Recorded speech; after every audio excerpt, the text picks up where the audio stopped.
Olha, Maroca, era com tu mesmo que eu queria falar. Tu avisa a tua filha que ela fique parando de mandar a foto da Shark dela, véia, fedorenta, por mais dos outros, que ninguém quer ver aquela beldade, não. Minha filha é uma moça, nunca ela ia fazer isso. Tenha vergonha na sua cara. Aquela rapariga, ela moça, rapaz. Eu peguei a foto da Shark dela de salgada no celular do meu marido. Minha filha, pode tirar isso da sua cabeça, porque minha filha é uma moça e de família. Eu acho que essa foto é de outra pessoa, viu?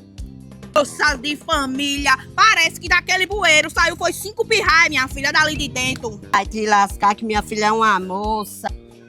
Por acaso, você tá mandando foto da sua Mary Jane pros homens casados? Só mandei uma vez, minha filha. Ele queria ver, né? Mas foi assim, coisa bestinha, entendeu? Eu mandei. Eli, eu já te falei, seja rapariga, mas não seja burra, não. Faça igual a sua mãe, vá lá e a mostre pessoalmente. Apoio, mãe. Agora eu vou escutar esses conselhos de rapariga. Dessa vez vai dar certo.